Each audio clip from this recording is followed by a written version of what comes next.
desde de un compañero y colega a otro compañero, a otro amigo, a nuestro querido colaborador y compañero, se lo digo amigo, escritor y analista político Ramiro Padilla Tondo. Ramiro, muy buenas tardes, ¿cómo te va? Buenas tardes, muy bien, aquí aguantando el frío en Ensenada, que ha estado cabrón, y pues la lluvia ya se calmó, pero han sido días extraños de mucha lluvia y viento. Hasta Ah, sí, dicen, así como dice el pasa, mi dicho querido de la Ramiro. película, que ya hasta el Nosotros viento acá en tiene miedo. Chicago. Ha estado terrible, pero ya parece que hoy ya está mucho mejor, amaneció soleado. Días Eso es todo, extraños menos mal. hemos estado viviendo últimamente. Menos mal te digo por el sol, ¿no? Nosotros acá en Chicago, te decía, estamos en medio de la nieve, después de una nevada, tenemos la nieve casi hasta la nariz, pero y no es un eufemismo a otro tipo de nieves, ¿no? No me lo malentienda usted que me ve y que me escucha.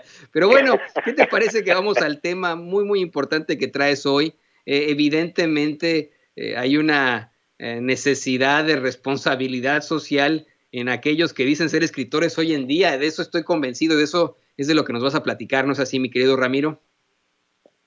Sí, he estado meditando el tema. De hecho, pues uno no puede apartar la idea de cómo se construye el mundo desde una perspectiva totalmente personal. Lo digo en mi caso personal, para que el auditorio lo entienda.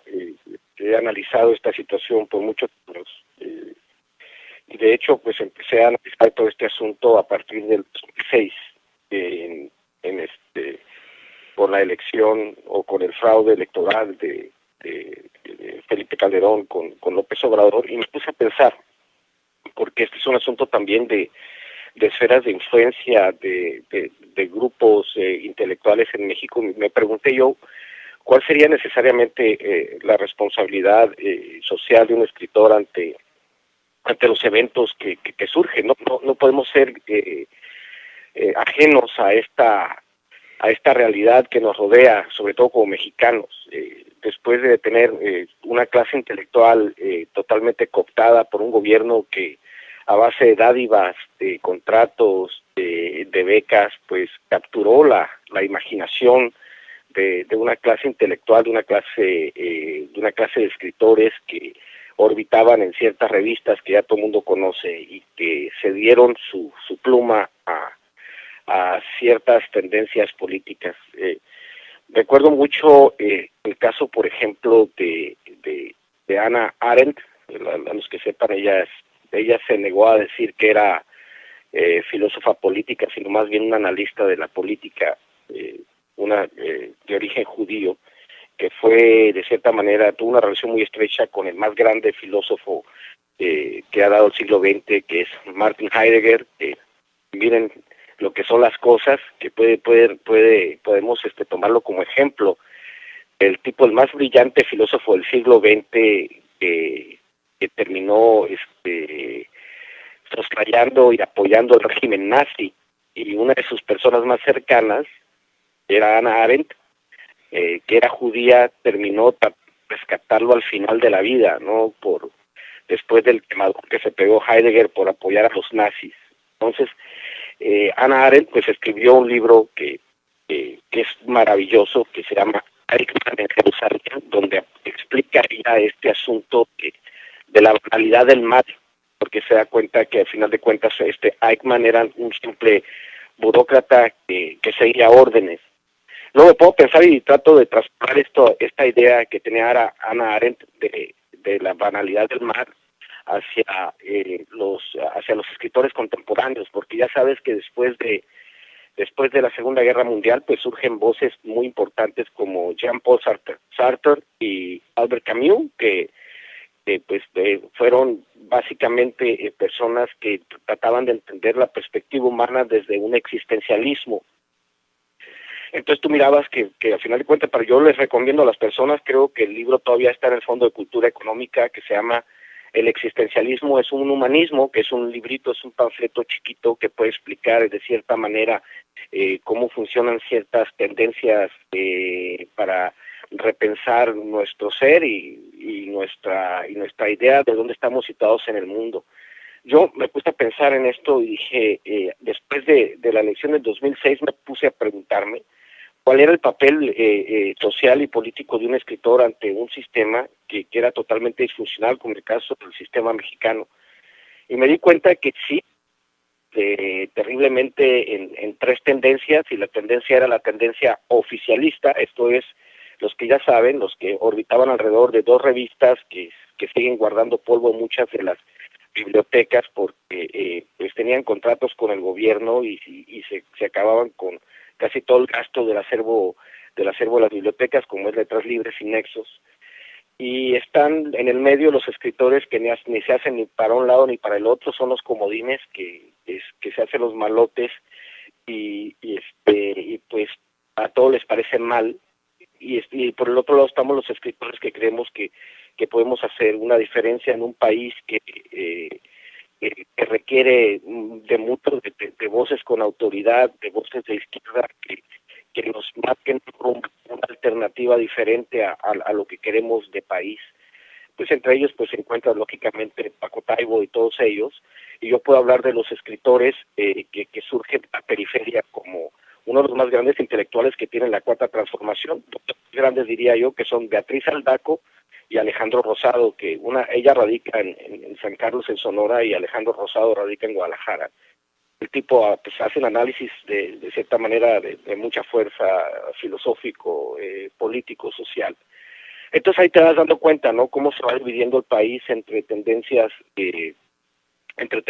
digamos, de corte progresista y las tendencias que vienen más a hablar del término orgánico, que se convierten en escritores del sistema orgánico o de lo que era el sistema orgánico antes del 2018, que todavía pretenden defender estos privilegios. Yo me puse a pensar y dije, ¿cómo es posible que a estas alturas, sobre todo las personas que tenemos la responsabilidad de aparecer ante los medios, que escribimos para periódicos, que participamos en programas como este, no tengamos un compromiso marcado hacia lo que realmente necesita el país, que es un sentido de vida más comunitario? Yo lo pensaba porque una de las grandes tragedias que ha dado el neoliberalismo, que es una ideología importada y que ya nos hemos dado cuenta que no funciona en ninguna parte del mundo, y que estas revistas se han convertido en los grandes apologistas de un sistema neoliberal que propugna sobre todo el individualismo.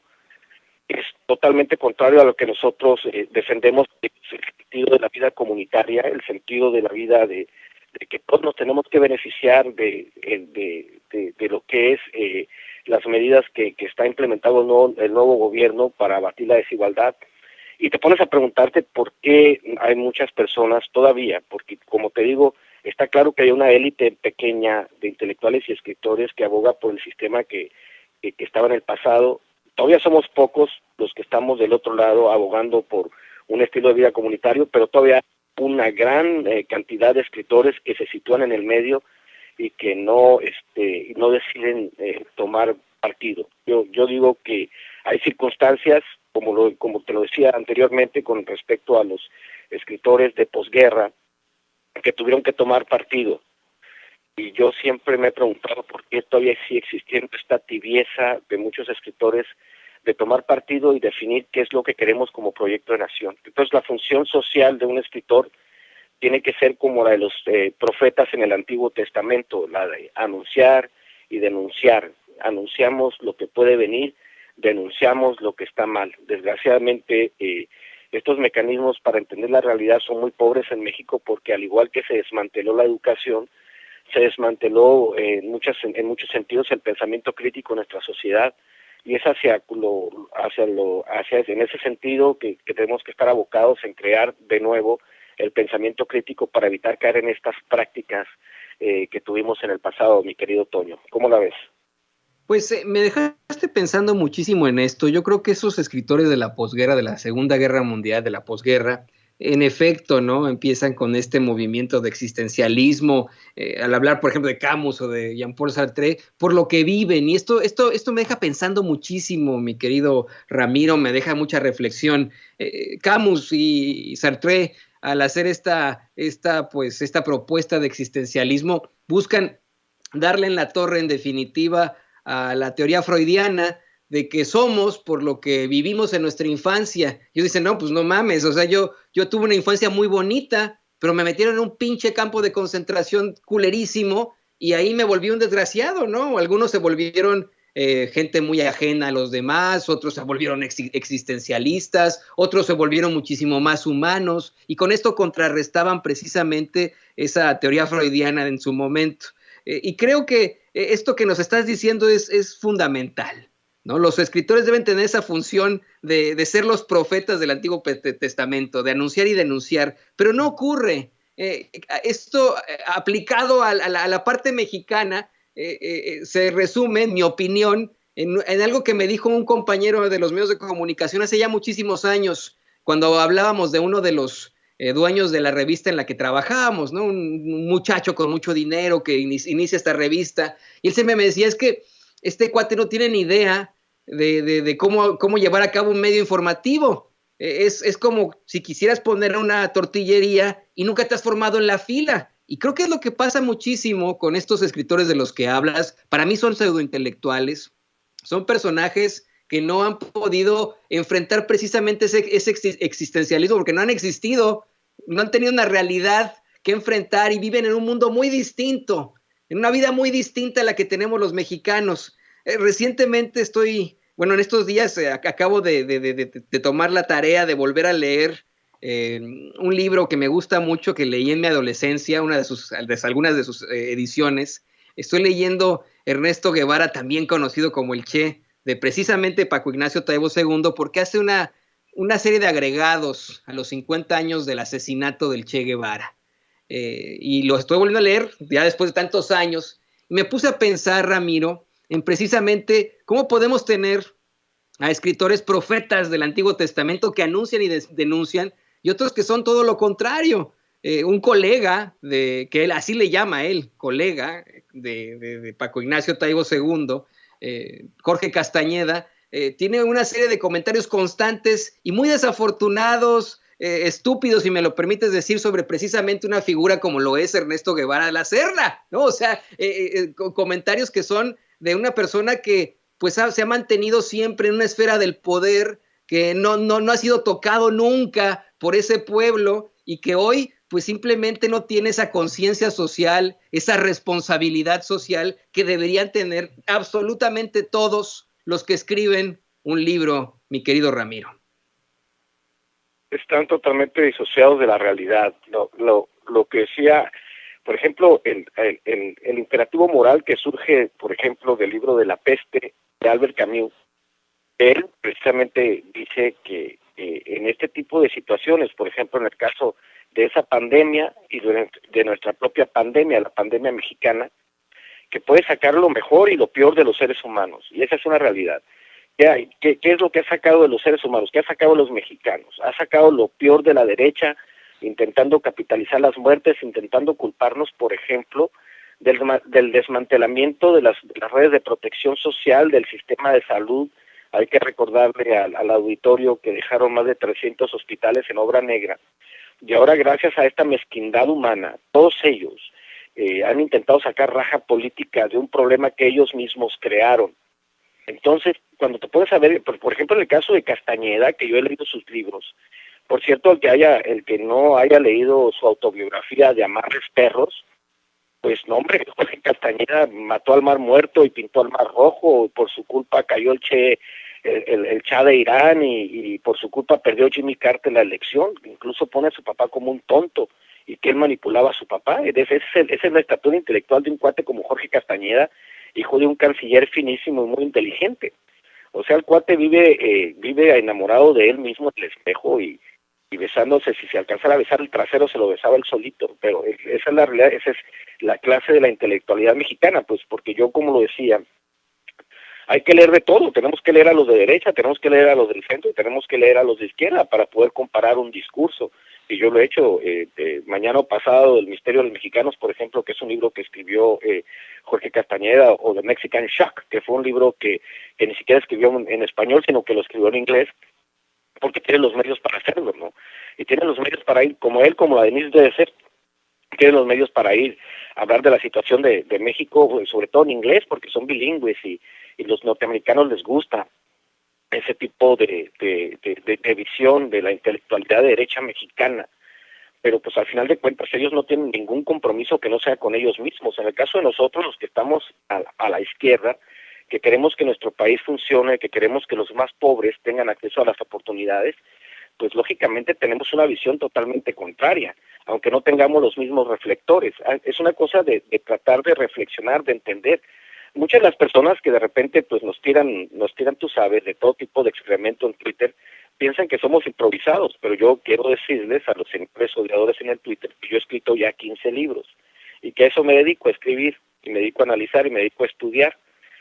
Siempre yo les he dicho a Vicente y a ti pues que yo periodista no soy, pero pues me he dedicado a escribir y tengo libros que hablan de la situación de México. Por ejemplo, tengo el de México para extranjeros, que estoy por reeditar, y tengo otro libro que fue el primer libro de ensayos que escribí, que se llama Poder, Sociedad e Imagen, donde explico todo este tipo de cosas para tratar de entender la realidad del país.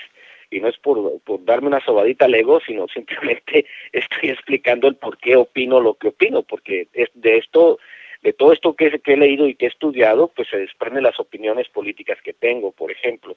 Es importante que la gente lo entienda, porque si no es un llamado a que las personas se eduquen y estudien y se preparen, y puedo citar a uno de los ideólogos de derecha más poderosos que tiene el país, que es Gabriel Said. Gabriel Said lo explica, y las de su libro, de los libros al poder y el progreso improductivo, pues son claros ejemplos de que él sí está en la línea de lo que piensa López Obrador, nomás que no le quiere conceder. Las ayudas directas, por ejemplo, que explican el progreso improductivo, el desmantelamiento de las gigantescas burocracias que he utilizado como tesis en alguno de mis libros, por ejemplo, ¿no?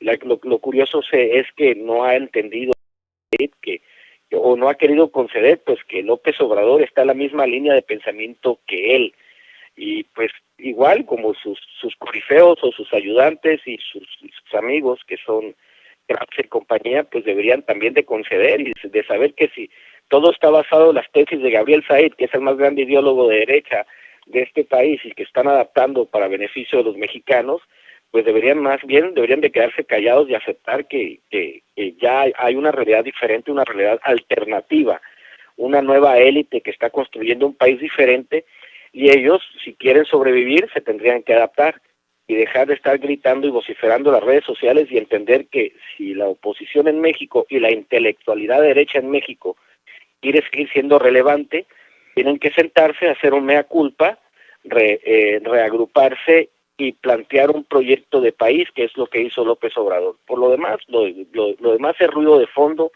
y no va a incidir en la próxima elección, mi querido Toño. ¿Cómo la ves? Definitivamente, yo le recomiendo a usted que por favor busque siempre los libros de nuestro querido amigo, escritor y analista político Ramiro Padilla Tondo. No te me vayas todavía, Ramiro, vamos a pedirle a don David que nos grabe. Antes de cualquier cosa, quiero platicar contigo de un último tema. La verdad es que de la forma más horrible, muchos politiqueros y sus voceros pseudointelectuales han estado cuestionando una y otra vez el contagio y la enfermedad del presidente López Obrador. Con esto demuestran precisamente esa evidente carencia de responsabilidad social, de responsabilidad moral, ¿no? Y su verdadera cara. Desde muy temprano dábamos a conocer cómo es que hacen un estudio de todos los tweets que se generan a partir del contagio del presidente López Obrador. Son casi 1 millón de tweets, de los cuales 900,000 en promedio son a favor, son positivos, pero 100,000 son de odio, te digo, politiqueros, sus voceros pseudointelectuales, ¿no? Y ese es, pues es lo preocupante, porque muchas veces estos pseudointelectuales son reconocidísimos, como bien lo mencionabas, lo platicamos en unos momentos, precisamente dentro de esas esferas del poder. Hoy teníamos a la secretaria de Gobernación, Olga Sánchez Cordero, hablando de los grandes medios de comunicación, de los periódicos más importantes, y solamente dándole la palabra a los compañeros independientes si traían una chamarrita amarilla o un chalequito amarillo, imagínate tú, ¿no? Entonces, pues quiero saber tu opinión de esta concepción horrenda de muchos politiqueros y sus voceros pseudointelectuales. Yo qué te puedo decir, como yo lo he dicho y lo he escrito en las redes sociales, uno da lo que tiene en el corazón. Y yo no le desearía la muerte jamás a nadie, ni aunque sea un genocida como Calderón, ni aunque sea un tramposo como Enrique Peña Nieto, ni aunque sea una basura humana como Jorge Castañeda, ni aunque se la pasen invitando al magnicidio como el imbécil del Ricardo Alemán y todos ellos, o como la carta que le escribió el Carlos Alarraqui a Joe Biden mintiendo, uno no les desea ningún mal, porque como yo te digo, uno da lo que tiene en el corazón. Uno lo único que desea es que el presidente se recupere y que le vaya bien en la vida, porque si le va bien a él, nos va bien a todos, porque al final de cuentas estamos diseñados, los humanos estamos diseñados para tener a alguien que guíe. Así, pues los sistemas políticos del mundo así son. No estamos inventando el hilo negro. Lo dice Fernando Sabater en sus 2 libros, Ética para Amador y Política para Amador. Los que quieran leer para entender de cómo funcionan los sistemas políticos, esa puede ser una introducción básica, que entiendan de qué se trata este asunto del gobierno.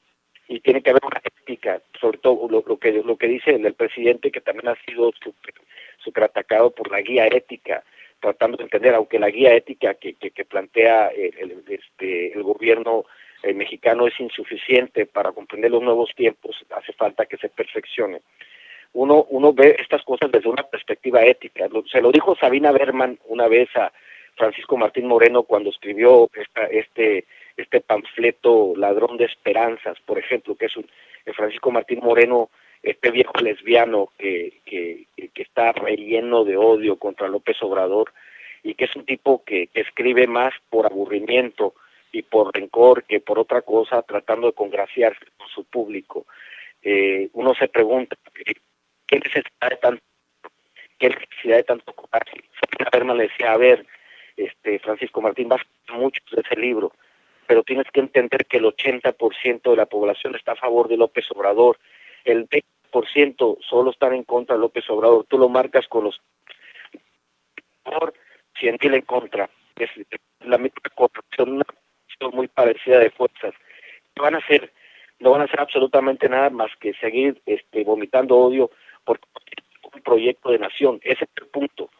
¿Cuál es el último recurso de los imbéciles? El odio. Nosotros no, nosotros tenemos amor por nuestro país, nosotros queremos que nos vaya bien a todos, queremos que sigan los programas sociales. ¿Qué tanto se ahorró de crisis social gracias a los programas sociales implementados por el gobierno?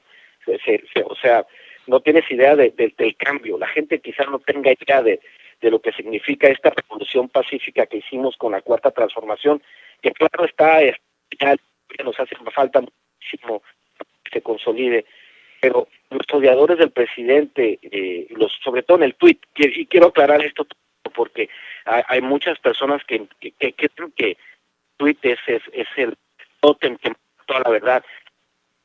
El Twitter es un microcosmos, hay muy poca gente ahí, no es representativo mexicana. Lo que está haciendo el poquito Anaya de recorrer 1,000 municipios es lo más white que puede haber, ¿no? Que tiene la vida vuelta y porque está aburrido. Ramiro, te estamos perdiendo desafortunadamente en la conexión. Estamos escuchando precisamente de este microcosmos que considera Ramiro Padilla Tondo, que es Twitter, y de las tonterías que está haciendo también Ricardo Anaya al supuestamente recorrer la República. Doña Ceci está intentando retomar la comunicación con él, porque esto es importante que lo podamos escuchar, muy, muy importante. Creo que ya restablecimos la comunicación, Ramiro, adelante. Que pues el ejemplo claro de la derecha que de repente descubre. ¿Me escuchas bien? Perfectamente, fuerte y claro, Ramiro. Ok, te digo que de repente la derecha descubre el plan de trabajo de López Obrador y uno de sus elementos más visibles, Ricardo Anaya, de repente le surge la idea, que es lo más hacer, de irse a recorrer 1,000 municipios del país intentando embutar lo que hizo López Obrador durante 20 años. Entonces, es suficiente a lo que hace Ricardo Anaya, pero al menos es un intento. Agradece, ¿no?, que quiera darse un baño al pueblo cuando nunca va a ser pueblo. Pues entonces igual las intelectuales de México nunca van a ser pueblo sin becas, sin el poder persuasivo del dinero del presupuesto, es extremadamente difícil que un mensaje de odio se aplique. Lo que yo les digo a todos los mexicanos, al auditorio, a las personas que están en redes sociales, de nuevo, el Twitter es representa quizá el 3 o 4% de la realidad mexicana, el otro 96% está fuera en las calles. Más que pretendan diseminar este mensaje de odio a través de esa red, es importante para definir el mensaje, pero no es la principal. Pues después que sigan por el mismo camino. Les agradezco que sigan esparciendo sus mensajes de odio en Twitter, porque el 6 de julio se los vamos a cobrar y se los vamos a cobrar bien y sabroso. Espero que entiendan Totalmente. que de nuestro lado no hay odio. Sí, Toño. No, totalmente de acuerdo. Yo digo una amén a eso, ¿no? Esos mensajes de odio se los van a tragar, y con mucho disgusto mientras nosotros nos reímos, porque la fuerza está allá afuera, en la gente de a pie, el mexicano y la mexicana de a pie, mi querido Ramiro. Pues, ¿qué te parece que nos compartes tus redes sociales? Y precisamente la forma en la que la gente no solamente puede adquirir El Pequeño Chairo Ilustrado, sino una cantidad muy buena de libros que ha escrito nuestro querido amigo Ramiro Padilla Tondo, y que yo le recomiendo que leamos tan pronto como sea posible. Aprovechemos este encierro.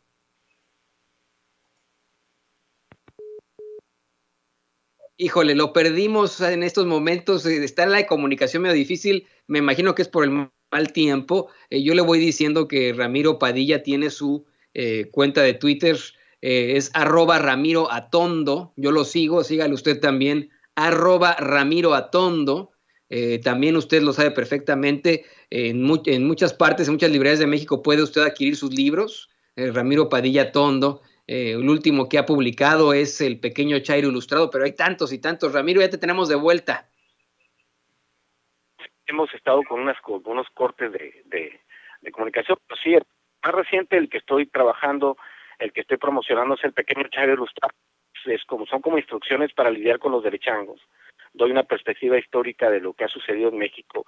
Hay ensayos como instrucciones para leer la televisión, instrucciones para lidiar con un derechango, cómo discutir con un intelectual mexicano. Explico algunas características del comportamiento de nuestro presidente López Obrador, otras interpretaciones alternativas de la realidad. Y me ha ido muy bien con ese librito. Es un librito que es sobre todo literatura 4T, que le llamo yo, ¿no? Para que la gente esté informada. Referencias, puntos de vista para que entiendan. Es un reflejo de nosotros los chairos. Está en versión electrónica, están los libros de José Tlali, que es la historia de un Jesucristo indígena de 8 años. Está Maradot, que es un libro de microficciones que están en Amazon, en la plataforma de Amazon, que pueden adquirir en su formato electrónico. Y estamos trabajando ahorita el libro de México para extranjeros, que espero que pronto ya lo podamos subir a las plataformas. Una recopilación de la realidad mexicana de los últimos 6 años. Pero sobre todo los invito a que adquieran, si gustan, el libro de El Pequeño Chairo Ilustrado. Síganme a través de Twitter, digo @RamiroAtondo, estoy con un pequeño blog en Facebook, que es El Pequeño Chairo Ilustrado. Y por lo demás, pues gracias al auditorio por seguirnos a nosotros, por seguir a Vicente, por seguirte a ti, por seguir un equipo y de informar tanta falta lo hace, mi querido Toñito. Oh, muchas gracias, Ramiro. Aquí estamos y a pesar de a veces situaciones ahí con la tecnología, por supuesto que salimos ahí. A mí siempre me da mucho gusto platicar con Ramiro Padilla Tondo. Es verdaderamente un deleite a la reflexión. Por favor, comparta este video y nos vemos muy, muy pronto, Ramiro. Nos vemos la próxima semana. Te estaré leyendo ahí en redes sociales y recomendando, por supuesto, tus libros. Espero que este manual para extranjeros también lo puedas publicar en inglés para que se lo pueda yo pasar a mis suegros. Un abrazo. Un abrazo, ahí lo tiene usted, Ramiro Padilla Tondo, escritor, analista político